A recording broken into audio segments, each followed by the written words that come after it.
সালামু আলাইকুম সুপ্রিয় ভাই বোনেরা, আমি আছি মোহাম্মদুল্লাহ সিরাজি ফাহিম তোমাদের সাথে। আশা করি সবাই ভালো এবং সুস্থ আছো। পূর্ববর্তী লেকচারের ধারাবাহিকতায় আজ আমরা আলোচনা করব উচ্চতর গণিত প্রথম বছরের নবম অধ্যায়ের একটা গুরুত্বপূর্ণ সেকশন, সেটা হচ্ছে পর্যায়ক্রমিক অন্তরীকরণ। চলো শুরু করা যাক। আমরা বিভিন্ন টাইপের পর্যায়ক্রমিক অন্তরক সহগ বের করার নিয়ম দেখছিলাম।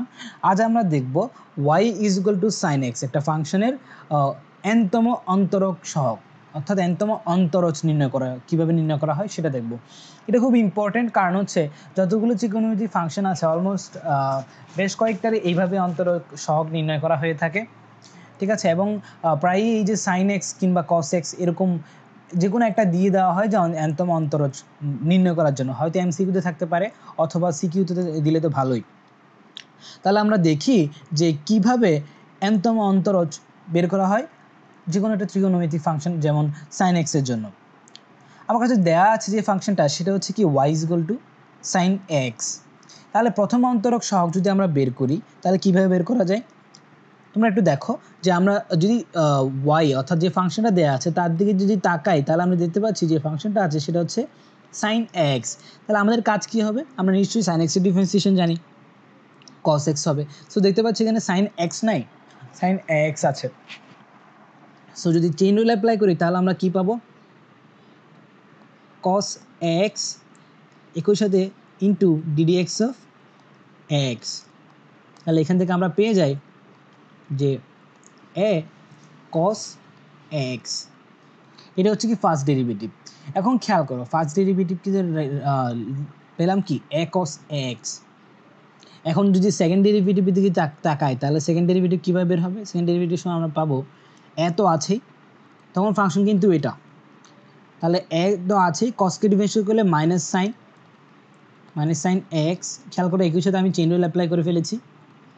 সো এখান থেকে যদি এক্সকে যদি ডিফারেন্সিয়েট করি কী পাবো? a পাবো। সো আলটিমেটলি আমার কাছে শেষ পর্যন্ত অবশিষ্ট থাকে minus a square sine x। এবার যদি থার্ড ডেরিভেটিভ বের করি, খেয়াল করো, সরি এটা 2 হবে। থার্ড ডেরিভেটিভ যদি বের করি তাহলে কী পাবো? Minus a cube cos x। একটু তো আমরা বুঝতে পারছি যে এইভাবে বের হবে। এখন দেখো আসলে এই যে ফার্স্ট ডেরিভেটিভ পেলাম a cos x, second derivative পেলাম minus a square sine x, এবং থার্ড ডেরিভেটিভ পেলাম minus a cube cos x। আমি কিন্তু কোনো একটা নির্দিষ্ট প্যাটার্নে আমি এটাকে ফেলতে পারছি না, বুঝতে পারছি? আমি এখানে বুঝতে পারছি না কোন টার্মের পরে কোনটা পজিটিভ হবে কোনটা নেগেটিভ হবে এখান থেকে আসলে, এবং কোন টার্মটা কস হবে কোন টার্মটা সাইন হবে সেটা বুঝতে পারছি না। হয়তো একটু বুঝে যাচ্ছে ফার্স্ট টার্মটা যদি y যদি সাইন x হয় এরপর cos x হবে, কিন্তু এখান থেকে আমরা আসলে বুঝতে পারছি না এরপরে যে সাইন আসছে আবার cos আসছে। এটা তো বুঝতে পারছি যে সাইন cos এভাবে আসতে থাকবে, কিন্তু nতম অন্তরজের ক্ষেত্রে কী হবে আমি তো জানি না nতম অন্তরজের আগেরটা সাইন হবে নাকি cos হবে, বুঝতে পারছি? সো ওখানে কিন্তু আমাদের একটা ঘাপলা রয়ে যায়। এই জন্যই আসলে এই যে a cos x এটাকে একটা নির্দিষ্টভাবে অর্থাৎ এটাকে রূপান্তরিত করে আমরা সবসময় চেষ্টা করব যে যতগুলো আমরা ডেরিভেটিভ বের করবো সবগুলোকে হয় সাইনে ফেলতে অথবা কসে ফেলতে। মানে বুঝতে পারছি যে আমরা এটাকে যদি আমাদের কাছে ফাংশন যেটা দেওয়া আছে সেটা যদি সাইন থাকে, আমি সবসময় চেষ্টা করব যে ডেরিভেটিভগুলো বের হবে সেগুলোকে সাইনে কনভার্ট করার ট্রাই করব। বুঝতে পারছি? সাইনে কনভার্ট করার আমি সর্বোচ্চ চেষ্টা করব যাতে করে কি হয় আমরা একটা প্যাটার্নে ফেলতে পারি। তাহলে তুমি আমাদেরকে বলো যে তোমরা যারা আমার দেখছো, তাহলে এই যে কসকে সাইনে পরিবর্তন করার ওয়ে কি? যদি তোমরা আমার পূর্ববর্তী স্লাইডগুলো দেখে দেখো অথবা পূর্ববর্তী লেকচারগুলো দেখে দেখো তাহলে তোমরা ইজিলি বলতে পারবা যে দুটো প্যাটার্ন আছে। একটা হচ্ছে রুটের মাধ্যমে, আর একটা হচ্ছে অ্যাঙ্গেল চেঞ্জ করে। আমরা এখানে অ্যাঙ্গেল চেঞ্জের প্যাটার্নটাই ব্যবহার করবো। তাহলে আমরা দেখতে পাচ্ছি এটাকে এইভাবে লেখা যায় কিনা দেখো তো, a cos x কে লেখা যায় কিনা? a তো থাকবেই সাইন π/2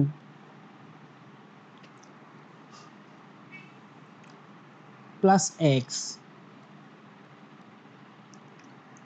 এভাবে লেখা যায় কিনা?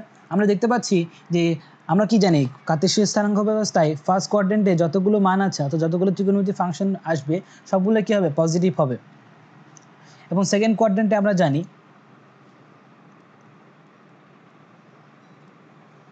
সাইন এবং কোসেক এই দুটো হচ্ছে পজিটিভ। এখানে ট্যান এবং কট পজিটিভ, এখানে কস এবং তার উল্টো সেক সেক পজিটিভ, এটা তো বুঝতে পারছি। সো আমরা যেহেতু দেখা যাচ্ছে কি এটা কস, অ্যাঙ্গেলটা কস, ঠিক আছে। এখন খেয়াল করো, যদি আমরা এইদিকে অ্যাঙ্গেল চেঞ্জ করে যদি এখানে আনি, দেখো কী চলে আসে, a sine pi by two plus a x না। এবং তোমরা বলো এই যে সাইন সেকেন্ড কোয়াড্রেন্টে কি পজিটিভ, তাহলে এখানে পজিটিভ সাইন হলো, বুঝতে পারছি। তাহলে আমাদের কি হলো যে অ্যাঙ্গেল চেঞ্জ করে এটা কি সাইনে নিয়ে আসা গেল কিন্তু সে একইভাবে যদি সেকেন্ড যেটা আছে সেকেন্ড ডেরিভেটিভ, এটাকেও চাইলে আমরা চাইলে কী করতে পারি, আমরা চাইলে এই যে সেকেন্ড কোয়াড্রেন্টে যেটা আছে মাইনাস এ স্কোয়ার সাইন এক্স, এটাকেও আমরা পরিবর্তিত করে সাইনে কনভার্ট করতে পারি। অর্থাৎ আমি বুঝতে চাচ্ছি যে এটা সাইনে আছে, যে মাইনাস সাইনটাকে রিমুভ করে পজিটিভ সাইন আনতে পারে চাই, তাহলে যদি আনতে চাই তাহলে কী লেখা যায় বলো তো, এ স্কোয়ার সাইন 2π/2 প্লাস এক্স।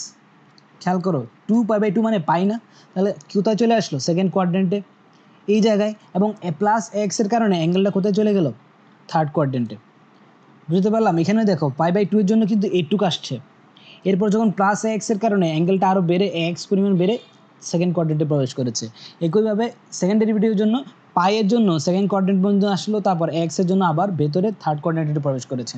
এখন আমরা কি বলতে পারি, দেখো থার্ড কোয়াড্রেন্টে কি সাইন কি পজিটিভ নেগেটিভ, সাইন নেগেটিভ, এই জন্য এখানে negative sign. So ultimately negative sign, তাহলে কী হবে, নেগেটিভ আর নেগেটিভ পরস্পর রিমুভ করবে। তুমি চাইলে এখানে আগে নেগেটিভ দিয়ে আবার এখানে একটা নেগেটিভ দিতে পারো।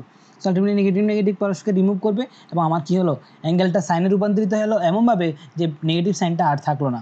একইভাবে থার্ড কোয়াড্রেন্টের জন্য আমরা যদি ব্যবহার করি, তাহলে আমরা শেষ পর্যন্ত পাবো এরকম এ কিউব সাইন 3π/2 প্লাস এক্স। খেয়াল করো 3π/2 এর জন্য অ্যাঙ্গেলটা এখানে চলে আসবে, এবং প্লাস এক্সের জন্য ফোর্থ কোয়াড্রেন্টে প্রবেশ করবে। তাহলে তোমরা নিশ্চয়ই জানো ফোর্থ কোয়াড্রেন্টে কি কস কি পজিটিভ না নেগেটিভ, কস পজিটিভ, কিন্তু সাইন কি নেগেটিভ না। তাহলে আগে তো একটা নেগেটিভ সাইন ছিল, নেগেটিভ পরস্পরকে রিমুভ করবে, এবং শেষ পর্যন্ত আমার কাছে কি থাকবে, পজিটিভ সাইনটা থাকবে।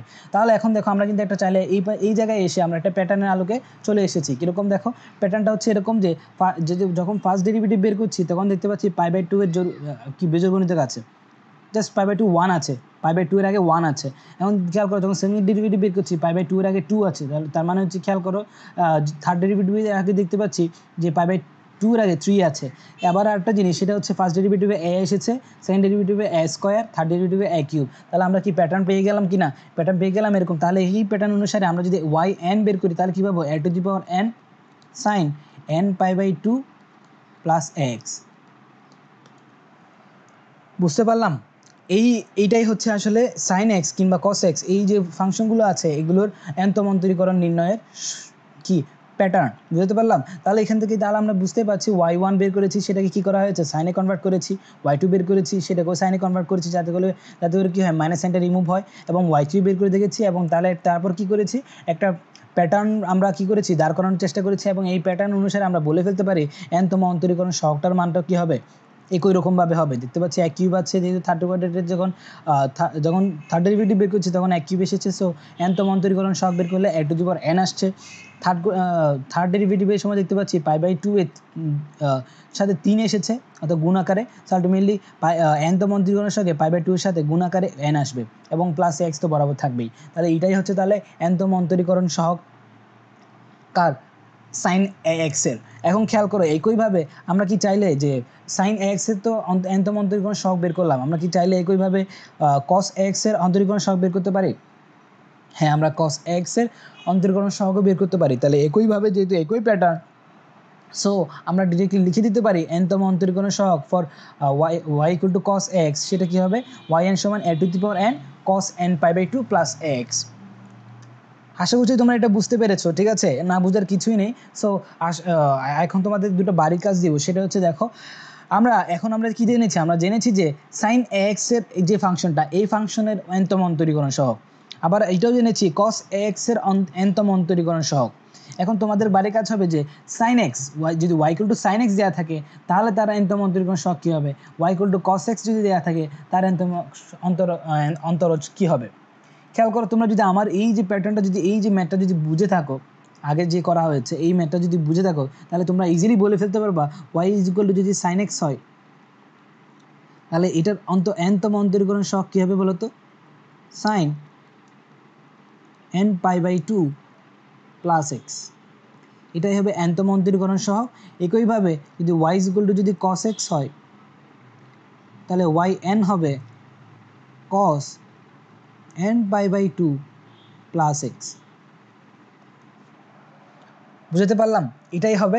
এবং আমরা আশা করব এটা এই যে দুটো ম্যাথ আছে অর্থাৎ যে দুটো বাড়ির কাজ দিয়েছি সেটা তোমরা দুটো না হোক অ্যাটলিস্ট যদি এখানে যদি sin x এর nতম অন্তরক সহগ বের করে দেখো, এখানে cos x এরটা বের করবা, অথবা যদি এখানে যদি cos এরটা করে থাকো তাহলে এখানে কি করবা sin x এরটা করবা। তাতে হবে কি তোমাদের দুটো ম্যাথই একসাথে প্র্যাকটিস হয়ে গেল। বুঝতে পেরেছি? তাহলে আশা করছি ম্যাথটা তোমরা বুঝতে পেরেছো। আজ তাহলে এ পর্যন্তই। আমরা তাহলে পরবর্তী লেকচারে এর সাথে ধারাবাহিকতায় অন্য কিছু পড়বো, অন্য কিছু টপিক দেখবো। আজ তাহলে এ পর্যন্তই। পরবর্তী লেকচার দেখার জন্য আমন্ত্রণ রইল। ধন্যবাদ।